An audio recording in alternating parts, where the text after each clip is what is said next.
ස්වාමීන් වහන්සේලාගෙන් අවසරයි ඒ වගේම අපේ පක්ෂයේ සියලුම ප්‍රකාශකයන්ගෙන් මාධ්‍යවේදී සියලුම සින්දරාගෙන් අවසරයි මිටෝර්නි රට තුල විශාල ආందోලනයක් ඇති වෙලා තිබෙනවා සමස්ත ලංකා ජමියතුල්ලා උලේමා සංවිධානයේ විසින් හලාල් සහතික නිකුත් කිරීම සම්බන්ධයෙන් විවිධ ආහාර ද්‍රව්‍ය සහ විවිධ නිෂ්පාදනයන් සඳහා දැන් මේ 2012-2013 ජමියතුල්ලා උලේමා සංවිධානයේ විසින් නිකුත් කරලා තියෙන හලාල් ඩිරෙක්ටරි එක 4500ක් විවිධ ආකාරයේ ආහාර සහ වෙනත් ද්‍රව්‍ය අද හලාල් සහතිකයේ යටතේ නිකුත් කරලා තියෙනවා.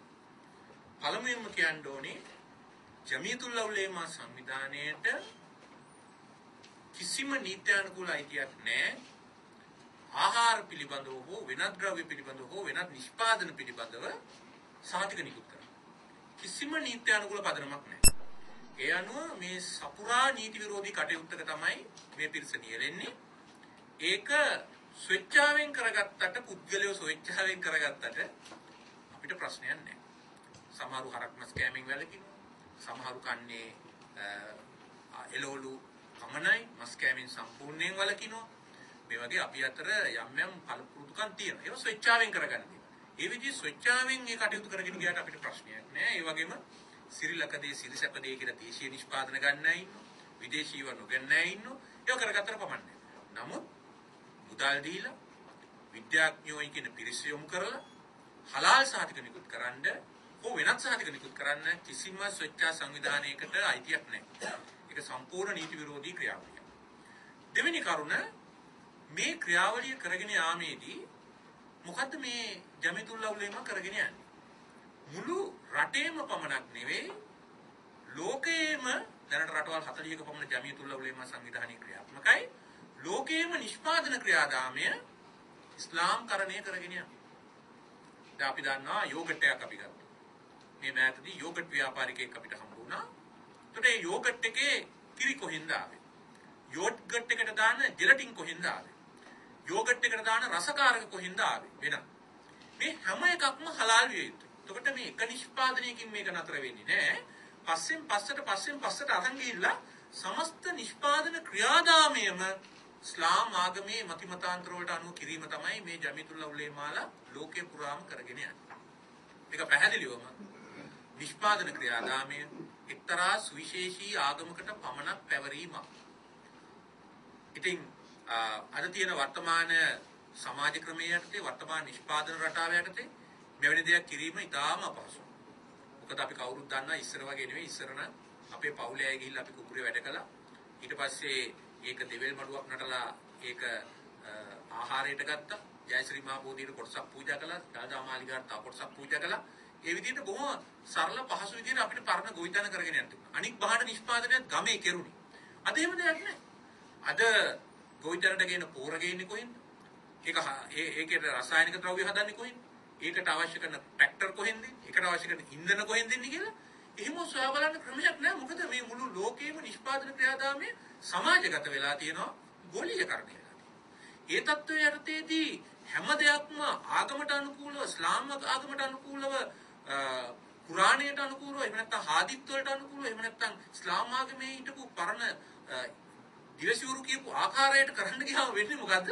මුළු සමාජ ක්‍රමයම ඉස්ලාම්කරණය වෙනවා. ඉතින් පැහැදිලි බෙදීමක් ජමියතුල්ලා උලේමා මේ සමාජයේ කළා තියෙනවා. ප්‍රභාකරන් රට බෙදන්න හැදුවා. ජමියතුල්ලා උලේමා සමාජය බෙදලා තියෙනවා. ආගමික විදිහට සමාජය බෙදලා තියෙනවා. මේ සමාජය තුල වෛරය ආරම්භ කරලා තියෙන්නේ ජමියතුල්ලා උලේමා සංවිධානයේ මේ ආකාරයට මේක කෙරෙන්නේ. දැන් බලන්න මේකේ තියෙනවා 25 වෙනි පිටුවේ මේ කියලා මේ හලාල් සහතිකය මේ ප්‍රතික්ෂේප කිරීමට හේතු මෙමතාවයි. Allow usage of halal certified premises to another operator without prior written approval from ACGU. ඒ කියන්නේ මේ හලාල් සහතිකය දැන් කිසියම් වෙන සංවිධානයක් ගත්තා නම් තවත් කෙනෙක්ට ඒකේ කටයුතු කරගෙන යන්න තහනම් මේ ජමියතුල්ලා උලේමා එකෙන් අහන්න නැතු. කවුද මේගොල්ලන්ට මේ බලය දුන්නේ? මේ වෙළඳ ව්‍යාපාරවල තමන්ගේ බඩු භාණ්ඩ විකුණන්න මේ රටේ නිෂ්පාදකයන්ට තියෙන අයිතිය කවුද මේ ජමියතුල් අවුලේමට පවරලා දුන්නේ? කවුද මේ කට්ටිය? කොහොමද ඒගොල්ලන්ට මේ බලය ගලා ඉන්නේ? මේ රටේ පාර්ලිමේන්තුවට බලය දීලා තියෙනවා අපේ රටේ ජනතාව. රටේ ජනාධිපතිතුමාට බලය දීලා තියෙනවා. මේකට කවුද මේ බලය දීලා තියෙන්නේ? මේ ආරෝපණය කරගත්ත බලයක් පාවිච්චි කරගෙන මුළු රටටම ඉස්ලාම් ආගමේ සඳහන් කරමින් මුළු රටේම නිෂ්පාදන ක්‍රියාදාමය ඉස්ලාම්කරණය කිරීමයි මේ කරගෙන යන්නේ. ඊළඟට ඒ ඉස්ලාම්කරණය කිරීමේ ප්‍රතිඵලය මොකක්ද? ඊළඟ තුන්වෙනි කාරණේ. අතිශය බහුතරයක් ජනතාවට ඉස්ලාම් ආගමේ නාමයෙන් ඒ ඉස්ලාම්කරණය කරපු ආහාර පානද බලහත්කාරයෙන් පානය කරන්න, ආහාරයට ගන්න පිළිපදින සිද්ධ වෙලා තියෙනවා. දැන් බලන්න මේ කුරානයේ කියන්නේ මෙච්චරයි. He has only forbidden to you dead animals, blood, the flesh of swine, and that which has been dedicated to other than Allah. Allah නොවන අයට කැප කළ කිසිම දෙයක් forbidden. ඒක හිතාන. එතකොට මේ අල්ලාහට කැප කිරීම තමයි හලාල් එකකින් කරන්නේ. එතකොට අද තියනවාද අද ලංකාවේ අවාසනාවකට කිසිම කිරිපිටි වර්ගයක් තියනවාද අද 91ක් වන ඉස්ලාම් නොවන දරුවන්ට බොන්න මේ හැම ආයතනයක්ම අද හලාල් සහතිකයට තමයි නෙස්ප්‍රේල ඇන්කර්ලා මේක කරගෙන යන්නේ. කිසිම කිරිපිටි වර්ගයක් අද වෙළඳ පොලේ නැහැ හලාල් සහතික නොගන්න.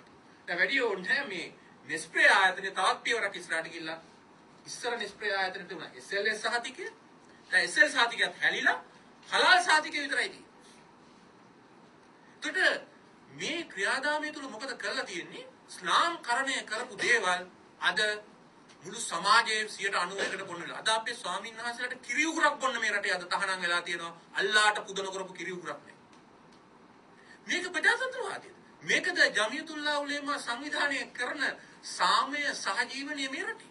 අන්තිම මේකට කවුද මේ බලය ලබා දුන්නේ? රටේ චොක්ලට් නෑ හලාල් නොකරපු. රටේ කිරිපිටි නෑ හලාල් නොකරපු. අද වෙනකොට රටේ සිමෙන්තිත් නෑ හලාල් නොකරපු. අද වෙනකොට දත්මදින බුරුසුත් නෑ හලාල් නොකරපු.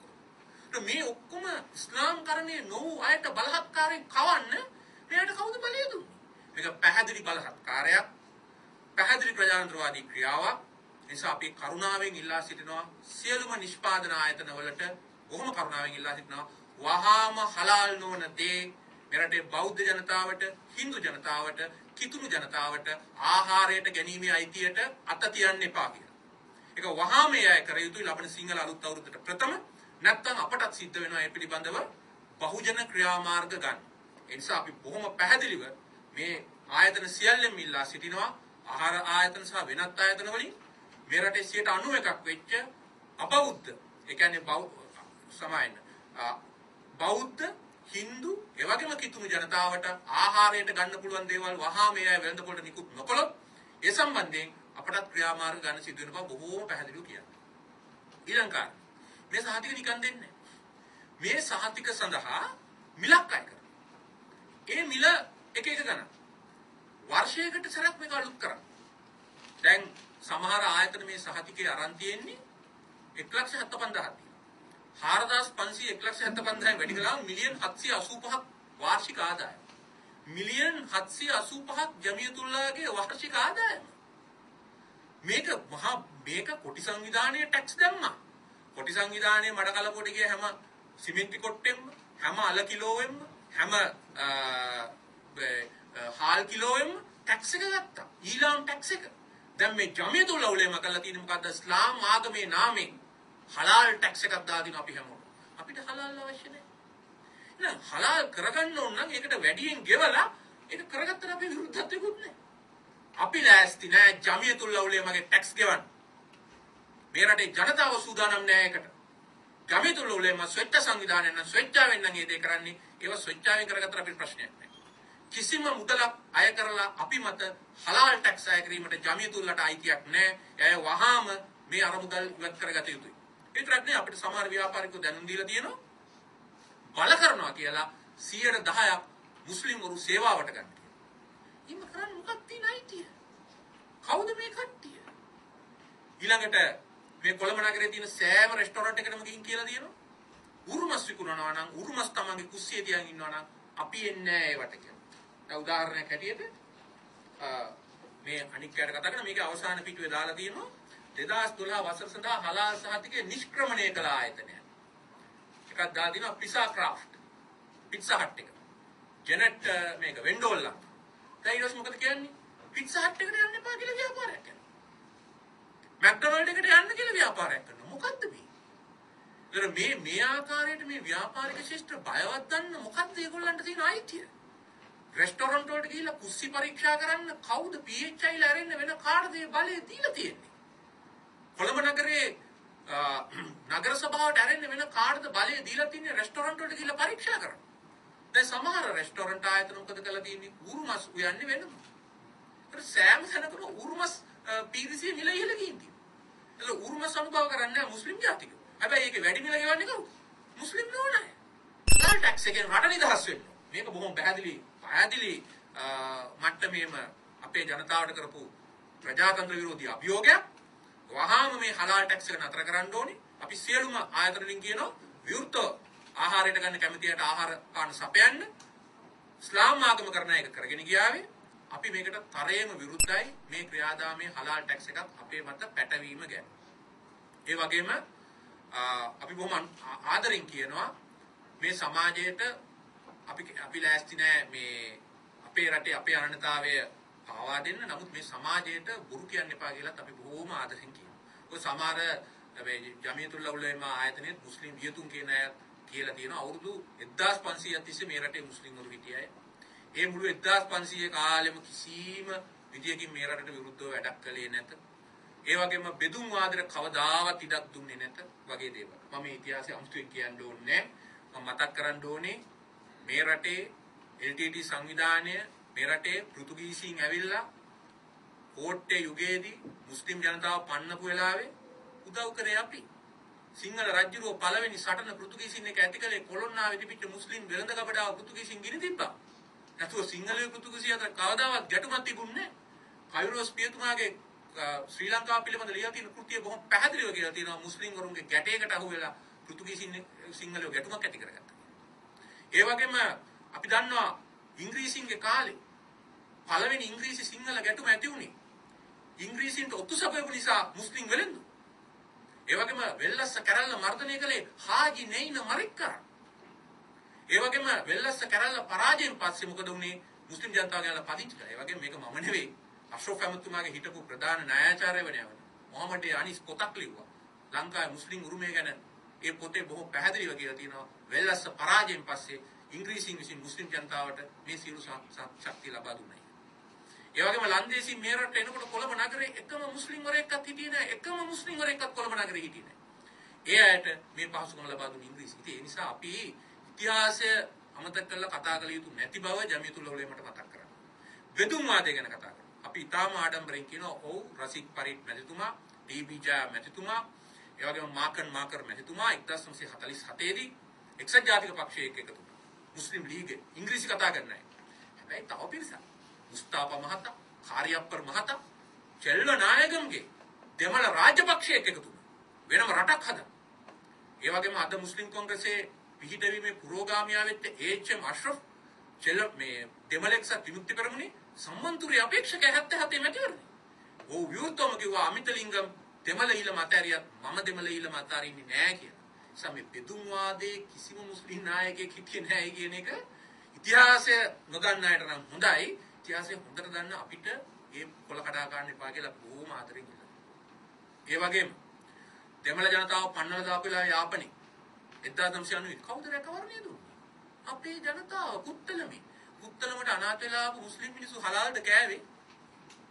මේ LTT සුනාමිය වෙලාවේ අපේ ජනතාවයි මුස්ලිම් ජනතාවයි ඔක්කොම අනාථ වුණාම ඒ අයට ගිහිල්ලා අපි බේරුවලදී අරේ මේ හැමතැනම අපේ ස්වාමීන් වහන්සේලා උදව් කළා. ඒ වෙලාවේ හලාල් දෙයක් ආහාරයට ගත්තේ. අර LTT එක 2006 7 ගහලා කන්තලයට අනාථ වෙලා ආවම අපි ඔක්කොම ඒකට ගිහිල්ලා ඒ අත්තට උදව් කරා. ඒගොල්ලෝ හලාල්ද කෑවේ. ඇයි මේ අවුරුදු 400කට පස්සේ අලුත් තත්ත්වයක්? අනිත් එක හලාල් කියන්නේ සියලුම දේන. දැන් යන මෝටර රටත් ඔය ටොයෝටා, මිට්සුබිෂි, ටාටා ඔක්කොම හලාල්ද? ඉතින් ඒවට නෑ ඉන්නේ බෑ. අදින රෙදිපිලි ඔක්කොමත් හලාල්ද? ඉතින් මේක ඇත්තටම මේ ඊටාම මුස්ලිම් ජනතාව අතර ඉන්න ඊටාම සුළු පිරිසකගේ අන්තවාදී පියවරක්. 1990 රණසිංහ ප්‍රේමදාස මහතා හිජාබ් බැඳුම අනිවාර්ය කරලා ගහපු රෙගුලාසියට ප්‍රථම මේ රටේ මුස්ලිම් දරුවෝ හිජාබ් බඳින්න තත්ත්වයක් තිබුණේ නැහැ. අද මේ රටේ ඒ අහිංසක කාන්තාවන්ට ඉතාමත්ම ප්‍රශ්නකාරී විදියට ඒ ඇඳුම් එක පිට පටවලා තියෙනවා. නමුත් මැලේසියාවේ ඉන්දුනීසියාවේ බංගලාදේශ එහෙම තත්ත්වයක් නැහැ. අපි දැකලා නැහැ බංගලාදේශ අගමැතිතුමියක් ඉන්නවා. කවදාවත් ඒ විදිහට යනවා. මේ සංස්කෘතිය මේ පිළිගත්තු. ඇත්තට මේක කුරාණයට විරුද්ධත් නැහැ. මේ බොහොම පැහැදිලිව මේ කියනවා. But whoever is forced by necessity, neither desiring nor transgressing its limit, there is no sin upon him. Indeed, Allah is forgiving and merciful. ඒ කියන්නේ මෙව්ව කොලේ නෑයි කියලා මොකුත් පාපයක් නෑ.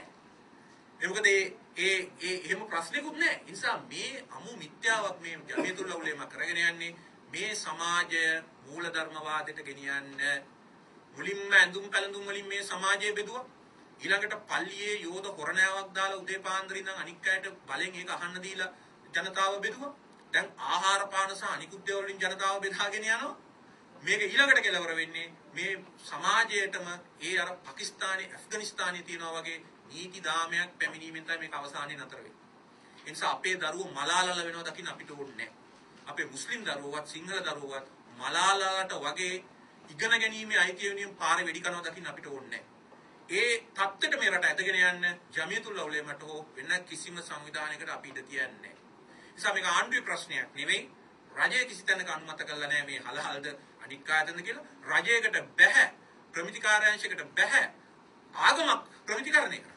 ඒක නැතිනම් අනිත් දවසේ කිව්වොත් බුද්ධ ආගම කට්ටිය පිරිත් දාන්න ඕනේ සෑම නිෂ්පාදනාගාරයකම සෑම ෆැක්ටරි එකකම ස්වාමීන් වහන්සේලාගේ පිරිත් අහන්න ඕනේ. ඒකට ගාණක් ගෙවන්න ඕනේ. මේ පිරිත් කළ දෙය කියලා කිව්වොත් කට්ටිය පිළිගනීද? ක්‍රිස්තියානි කට්ටිය කිව්වොත් යේසුස් වහන්සේට ස්ත්‍රෝත කියලා තමයි මේ ඔක්කොම කරන්න ඕනේ. බයිබලයේ පාඨ කියලා තමයි මේ නිෂ්පාදනය කරන්න කියලා කට්ටිය ඒකට එකඟ වෙයිද? හින්දු කට්ටිය කිව්වොත් ඒගොල්ලෝ 15%ක් මේ රටේ තියෙන හරක් මස් කෑම නතර කරන්න ඕනේ. සෑම රෙස්ටොරන්ට් එකකම හරක් මස් වෙනව වියන්න ඕනේ. ඒක අපිට කන්න බෑ කියලා අපි වට යන්නේ නැහැ කියලා. පීසාට් කාරයින්ට මැක්ඩොනල්ඩ් කාරයින්ට කිව්වොත් ඒ කට්ටිය ඒක කරයිද? ඉන්දියාවේ මේක කරන්න ගියාම මුළු ඉන්දියාවටම විරුද්ධව නැගී හිටියා. ඉන්දියාවේ 85%ක් හින්දු. ඒක ආගමික අයිතිය හැටියට වෙන්නේ. ඉතින් මේ රට ඇතුලේ අනික් අයත් මේ විදිහට කරන්න පටන් ගත්තොත්, හින්දුත් මේ විදිහට කරන්න පටන් ගත්තොත්, කිතුනුවත් මේ විදිහට කරන්න පටන් ගත්තොත්, බෞද්ධයත් එහෙම. මොකද මේ හැමෝටම ඔය හලාල් හරාම් තියෙනවා. බෞද්ධ ආගමෙත් තියෙනවා හරි දේ වැරදි දේ මොනවද කියලා. හින්දු ආගමෙත් තියෙනවා හරි දේ වැරදි දේ මොනවද කියලා. ක්‍රිස්තියානි ආගමෙත් තියෙනවා හරි දේ වැරදි දේ මොනවද කියලා. ඒක තියෙන ඉස්ලාම් ආගමේ විතරක් නෙවෙයි. ඒවා අපි මේ ඉන්න බහුවිධ සමාජයන්ගේ මේ තියෙන ජාත්‍යන්තරකරණය වෙච්ච රටාවන්ගේ අපි ඒවා ඉවසුවේ නැත්තම් අපි විශාල අපහසුතාවයකට පත් වෙනවා. ඒ නිසා අපි අපේ ජනතාව අති විශාල කැපවීම කළා මේ රටේ මුස්ලිම් ජනතාව වෙනුණු අපේ ආරක්ෂක හමුදා ජීවිත පූජා කළා. නැගණිහිර මුදා ගන්න, උතුර මුදා ගන්න. අද මුස්ලිම් ජනතාවට ඉඩම්මයි තියෙ හම්බ වෙලා තියෙන්නේ. අපේ හමුදාවන් ජීවිත පූජා කරපු නිසා. එදා මුස්ලිම් නායකයෝ මොකද කළේ? 2003 දී ප්‍රභාකරන් එක්ක දිවුසුමක් ගැහුවයි කියලා මේ ජමියතුල් උලමාට මතක නැහැ. අපි අහනවා කොහෙද හිටියේ මුස්ලිම් කොංග්‍රසයේ ප්‍රභාකරන් එක්ක රවුෆ් හකීම් මහත්තයා දිවුසුම ගහපු වෙලාවේ ජමියතුල් උලමා කොහෙද හිටියේ කියලා. මුළු මුස්ලිම් ජනතාවගෙන් ඒ ත්‍රස්තවාදයට පාවා දීපු වෙලාවේ අපි එදා ජාතික හෙළවුරුමේ මණ්ඩරාසුකුලමට ගියේ. අපේ අත්වලින් තමයි ඒ එදා ත්‍රස්තවාදීන් පැහැරගෙන ගිහිල්ලා මරපු මුස්ලිම්වරු වැළලුවේ. වෙන කිසි කෙනෙක් එදා ඒ සරණට ආවේ නැහැ. එතකොට රවුෆ් අපි යුද්ධය ආරම්භ වෙලා අපේ රතනහාමුදුරුවෝ අපේ ස්වාමීන් වහන්සේලා වැඩම කරලා මාවිල්ලාරුවට මේ යුද්ධය ආරම්භ කළා. ජනාධිපතිතුමා 2005 බොහොම අමාරුවෙන් බලයටපත් කළා. ඔය කිසි කෙනෙක් එදා සහයෝගය දුන්නේ නැහැ මේ අතිගරු ජනාධිපතිතුමා 2005 බලයට ගියේ. ජමියතුල් උලමාවත් කිසිම සංවිධානයක් හිටියේ නැහැ එදා. ඒ බලයට ගෙනල්ලා මාවිල්ලාරු සටන කරගෙන ගිහිල්ලා ඒ ක්‍රියාදාම යනකොට මොකද්ද මුස්ලිම් ආණ්ඩුව පෙරලන 2007 දී අනිත් පැත්තට පැන්නා. පැනලා ප්‍රභාකරන්ගේ ආණ්ඩුව පිටවන්න ගියා දකුණේ. ඒ වෙලාවේ ජමියතුල් උලමා කිව්වද නැගෙනහිර අපේ ආණ්ඩුව මුදා දීලා තියෙනවා. මහින්ද රාජපක්ෂ ජනාධිපතිතුමා නැගෙනහිර මුදා දීලා තියෙනවා. ඒකට අපි කෘතවේදී වෙන්න ඕනේ. ඒ නිසා ආණ්ඩුව රකින්න ආණ්ඩුවේ ඉන්න කියලා හකීම් මහත්තයා කිව්වද? නෑ. ඒ නිසා මේ ක්‍රියාදාමය ගැන අපි ඒ වගේම ස්තුතිවන්ත වෙනවා. ඇතම් මුස්ලිම් മന്ത്രിතුමාලා, ඇතම් මුස්ලිම් නායකයෝ බොහෝම පීඩාකාරී තත්ත්වයකදී තමන්ගේ නැගෙනහිර පළාතේ තමන්ගේ ඡන්ද පෙට්ටියටවත් බොහෝම අහිංසක ආකාරයට බලපාන කොටත් මේ රජයේ රැකගත් ආරක්ෂක හමුදා රැකගත් ඒ වගේම අපේ මැලේ රණවිරුව පිරිසක් හිටියා. විශේෂයෙන්ම කර්නල් ලතීෆ්, ඒ වගේම මීඩින්, ඒ වගේම මුතලිෆ්, ඒගොල්ලෝ මේ රට වෙනුවෙන් මහා මෙහෙවරක් කළා. අපිව පොඩ්ඩක් අමතක කරන්නේ. හැබැයි මේ රටේ යුද ජයග්‍රහණය ආපසු හරවන්න ඇතන් මුස්ලිම් නායකයෙකු කරපු ද්‍රෝහී කනුත් අපි ඒ වගේම අමතක කරන්නේ. ඒක වහන්න ඉතිහාසය අපිට දෙන්නේ. ඒ වගේම වෛරී ප්‍රකාශ කරන බෞද්ධයෝ කියලා කියනවා. අපි ඇත්තට මේවට විරුද්ධයි. බෞද්ධයෝ කවුරු හරි වෛරී ප්‍රකාශ කරනවා නම් අල්ලාහ්ට අපහාස කරනවා නම් වෙනත් ආගමික කතුරු කෙනෙකුට අපහාස කරන එක බෞද්ධකම නෙවෙයි. අපි ඒවට විරුද්ධයි. ඒවට නීත්‍යානුකූලව ක්‍රියා කළාට කමක් නැහැ. හැබැයි මතක තියාගන්න ඕනේ පක්ෂ නායකයෙක් හැටියට රවුෆ් හකීම් මහත්තයා කිව්වා තහසිවුරු ත්‍රස්තවාදය කියලා. නැගෙනහිර ඡන්දය ගන්න. ඒක කොහොම වෛරී ප්‍රකාශයක්? බෞද්ධයෙකුට කොයි විදිහටද කුලප්පු වෙනද? අපි නම් එතුමා මේ ඡන්දය ගන්න කරපු උපක්‍රමයක් හින්දා අපි ඒ වෙලාවේ එතුමාට ඒ පිළිබඳව දැනුම් දුන්නා. ඔහු පසුව ඒ ගැන සමාව අයදලා ඒක ප්‍රතික්ෂේප කරගත්තා. ඒ ගැන අපි එතුමාට ස්තුතිවන්ත වෙනවා. නමුත් එතුමා හැම ප්‍රකාශයක් කළා. මේ රටේ කවුරුවත් ඒ විදිහ ආගමික කණ්ඩායමකට අපහාස කළා නැහැ, අවමාන කළා නැහැ. මොකද LTT ත්‍රස්තවාදී තියෙන වෙලාවේ ප්‍රභාකරන්ට විරුද්ධව වචනයක් කතා කරන්න බැරි වෙච්ච තමයි මේ අද විර වෙලා ළඟ. ඒ නිසා ජිනීවා සමුළුවත් එක්ක මේකේ සම්බන්ධයක් නැහැ. සමහර අර අලිසෙබ්රි කියන නීතිඥයා කියලා තියෙනවා තායිලන්තේ ජපානයේ බෞද්ධ රටවල්වත් ඡන්දෙ දුන්නේ. ජපානයේ ජිනීවා සමුළුවේ හිටියෙත් නැහැ. තායිලන්තේ පැහැදිලිව අපිට ඡන්දෙ දුන්නා. ඒ වගේම මේක මේ බෞද්ධ අබෞද්ධ ප්‍රශ්නයක් නෙවෙයි ජිනීවා වල තියෙන්නේ. ඒ වගේම මේ ජමියතුල් උලමා සංවිධානය කියපු නිසා නෙවෙයි අරාබි රටවල් අපිට ඡන්දෙ දුන්නේ. මොකද ඒ අපිට විරුද්ධව ගෙනාපු ඒ යෝජනාවේ සමයෝජකයා ඊශ්‍රායලේ. මුළු ඉතිහාසය පුරාම අපි පැලස්තීනය වෙනුවෙන් ඒ විදිහට කටයුතු කරලා තියෙනවා. ඒ වගේම අපේ දරුවෝ 26000ක් ජීවිත පූජා කරලා තියෙනවා බෞද්ධයෝ මුස්ලිම් වරුන්ගේ ජීවිතයි තියෙන්නේ උතුරේ නැගෙනහිරයි. යනෝ ජමියතුල් උලමා නෙවෙයි අලිසබ්රි නෙවෙයි හැම කෙනාටම ජාතික යුතුයකමක් තියෙනවා අපේ රණවිරුව වෙනුවෙන් පෙනීම. ඒක මේ බෞද්ධයෝ වෙනුවෙන් ඉන්න පෙනීමක් නෙවෙයි. මුස්ලිම් වරුන්ට අද පාරේ බහලා යන්න පුළුවන් වෙලා තියෙන්නේ. මුස්ලිම් වරුන්ට අද ඉඩම් අහිමි වෙලා තියෙන්නේ. අහිමියට ඉඩම් ලැබිලා තියෙන්නේ. පල්ලිවල මිනිමෙරිටියුගේ නතර කරලා තියෙන්නේ. 26000 රණවිරුව ජීවිත පූජා කරපු නිසා. ඒකට මේ හලාල් එක ගෙනල්ලා භාගයෙන් කරන්න අපිට දෙන්නේ. අපි ජිනීවා වල ඡන්දය දෙනවා නම් හලාල් ගේන්න ඕනේ කියලා ඒ විදිහ කටයුතු කරන්න අපිට දෙන්නේ. මොකද ඒක වලගේ වගකීමක්. පැලස්තීනය වෙනුවෙන් අපි අරාබි රටවලුත් මග අරපු වෙලා අපි පෙනී ඉඳලා තියෙන පැලස්තීනය වෙනුවෙන්. අපේ රට පෙනී ඉඳලා තියෙනවා. ඒක සිරිමාව බණ්ඩාරනායක යුගෙත් කළා. ඒක මහින්ද රාජපක්ෂ යුගෙත් කළා. ඒ නිසා ඒ චෝදනා නිකන් අභියෝග අපි පිළිගන්නේ නැහැ. ඒ වගේම උච්චරම බලපෑමක් කරන්න පුළුවන් නම් ජමියතුල්ලා උලේමට අච්චර චන්දාරන් දෙන්න පුළුවන් අර අහිංසක අර දැරිවිය සෞදි අරාබියේ මියගිය රිසානා රෆීක් ජීවිතේ බේරගන්න තිබුණදී උච්චරම බලවත් සංවිධානයෙන් නම් මේ අරාබි රටවල උච්චරම ලොකුවට මේගොල්ලෝ කියන එක අහනවා නම් අර රිසානා රෆීක් බේරගන්න තුනේ අහිංසක ළමයා ඒ ගැන ඉදිරිපත් වීමක්වත් කළාද නැහැ. ඒ නිසා අපි බොහොම පැහැදිලිව කියන අවසාන වශයෙන් ව්‍යාපාරිකයන්ට මේ රටේ සිංහල අලුත් අවුරුද්දක් ඉස්සරහට එළඹෙනවා. අපි සෑම ව්‍යාපාරිකයෙකුටම කියනවා හලාල් නොවන තමන්ගේ භාණ්ඩ හා සේවාවන් ඒ අය වහාම වෙළඳපොළට දැමිය යුතුයි. ඒ වගේම අපි අපේ ජනතාවගෙන් ඉල්ලා හිටිනවා තමන්ගේ ආගමේ නාමයෙන් වෙනත් ආගමකට කැපකල දේවල් පරිභෝජනයෙන් වළකින්න කියලා. ඒ වගේම අපි ජමියතුල්ලා උලමා සංවිධානයට කියනවා මේ නීති විරෝධී කටයුත්ත මේ සදාචාර විරෝධී කටයුත්ත මේ ආගම් ભેද ඇති කරන කටයුත්තෙන් වහාම වළකින්න. මේ රටේ ජනතාවට නිදහසේ ආහාර පාන ගන්න මේ රටේ ජනතාවට නිදහසේ ජීවත් වෙන්න යලි අවස්ථාව සලසලා දෙන්න. ඒ වගේම ඔබතුමාලට ඒක කරගෙන යන්න ඕන නම් ඔබතුමාලා ස්වේච්ඡා මට්ටමින් ජනතාවට ඒ කරුණු පැහැදිලි කරලා ඒක කරගෙන යන්න අවස්ථාව දෙන්න. විදේශගත ව්‍යාපාර කරන අය ඉන්නවා නම් මැද පෙරදිග හෝ වෙනත් ආයතනවල ඒවට මුදල් ගෙවලා ඒක කරගන්න. ඒ වගේම Tamanට සංවිධානාත්මකව ඒ කටයුතු කරන්න ඕන නම් ඒවට මුදල් ගෙවලා ඒවා කරගන්න. අපිව මේවට ගාව ගන්න එපා. අපිට මේ බලහත්කාරයෙන් පටවන්න එපා. ඒ වගේම අපි මේ සම්බන්ධයෙන් අපි බලාපොරොත්තු වෙනවා මේ සිංහල අලුත් අවුරුද්දේ ප්‍රථම සියලුම ව්‍යාපාරිකෝ මෙයට ප්‍රතිචාර දක්වයි කියලා. එහෙම නොවුනොත් අතර මෙරටේ මහා සංඝරත්නයත් මෙරටේ අපේ බෞද්ධ ජනතාවත් ඒ වගේම අන්‍ය ආගමික ජනතාවත් යුක්ති සහගත සාධාරණ මුස්ලිම් ජනතාවත් අපි ඔක්කොම එකතු වෙලා මේ ව්‍යාපාර අපි වර්ජනය කරනවා. ඒක අපේ අයිතියක්. ඒ වගේ අපි ඒගොල්ලන්ට සැලකියුතු කාලයක් ලබා දෙන කටයුත්ත කරන්න මේ සිංහල අවුරුද්දට ප්‍රථම සිංහල අලුත් අවුරුද්දේ සිංහල චාරිත්‍ර වාරිත්‍ර අපේ කිරිබත හලාල් වලින් තොර කිරිබතක් කරගන්න තමයි අපි මේ අරගලේ කරන්නේ. ඒ සඳහා අපි අනිවාර්යයෙන්ම ඉදිරි කාලේ කැප වෙනවා. මේක බොහොම කාලයක් මේක දිහා බලා හිටියා. නමුත් අපිට පේනවා නොයේ ව්‍යාජ කටයුතු කරමින් ව්‍යාජ චෝදනා නගමින් කටයුතු කරන බව. ඒ වගේම අපි සියලුම බෞද්ධ ජනතාවගෙන් ඉල්ලා හිටිනවා කිසිම මුස්ලිම් ව්‍යාපාරයකට, ඒ වගේම කිසිම මුස්ලිම් දේවස්ථානයකට, එහෙම නැත්නම් අනිකුත් කටයුතු වලට ඒ අයගේ ආගමට බාධා කරන්න එපා. ඒක බෞද්ධකම නෙවෙයි. ඒ වගේම නිවටයෝ වෙන්නත් එපා. තමන්ගේ අයිතිය, ජීවත් වීමේ අයිතිය, තමන්ගේ දරුවට කිරි උගුරක් පානය කරන්න තියෙන අයිතිය, තමන්ගේ දරුවට චොකලට් පෙත්තක් කන්න තියෙන අයිතිය ආගමේ නාමයෙන් බලහත්කාරයෙන් පාවා දෙන්නත් එපා. දීනියෝ වෙන්නත් එපා. අනුන්ට හිරිහැර කරන්නත් එපා. ඒ වගේම අනුන්ට අවමාන කරන්නත් එපා. තමන්ගේ ජීවන වෘත්තිය, තමන්ගේ ජීවන තත්ත්වය දියුණු කර ගැනීම සඳහා වැරවැයමින් ක්‍රියා කරන්නයි කියලා අපි හැමෝගෙම ආදරයෙන් ඉල්ලා සිටිනවා. ඒ වගේම සෑම මුස්ලිම් නායකයෙකුම යුක්ති සහගත අපි ඉල්ලා හිටිනවා මේ අන්තවාදී කල්ලි කණ්ඩායම් නවත්තන්න. අද මේ රට තුල අන්තවාදී මුස්ලිම් කල්ලි 4ක් ක්‍රියාත්මක වෙනවා. ඒ 4 අභ්‍යන්තර මිනිමෙරුම් ගණනාවක් මේ වෙනකොට කරලා තියෙනවා. ඒ අයගේ අන්තවාදයේ වහම නවත්තන්න. විදේශ රටවල් වලින් ආපු විදේශීය දේශකයෝ කී දෙනෙක් ලංකාවේ ඉන්නවද කියලා හෙළිදරව් කරන්න. ඒ වගේම විදේශීය අරමුදල් කොච්චර මේ රටේ ආගමික ස්ථාන මද්‍රාසා ගොඩනගනවද කියලා අපිට දැනගන්න කැමතියි අපි. ඒ නිසා ඒ අන්තවාදී බලවේගවලට තවත් පාකිස්තානයක්, ඇෆ්ගනිස්තානයක් බවට මේ රට පත් කරන්න අපි ඉඩ දෙන්නේ නැහැ කියන එක අපි අවධාරණය කරමින් අපි සහයෝගයෙන් ජීවත් වුණු ආකාරයටම ඉදිරියේදී සහයෝගයෙන් ජීවත් වුණු ඒ සඳහා මේ රටේ ඉතිහාසය, මේ රටේ සම්ප්‍රදාය, මේ රටේ සංස්කෘතිය තේරුම් අරගෙන මුස්ලිම් ජනතාව ජීවත් විය යුතුයි.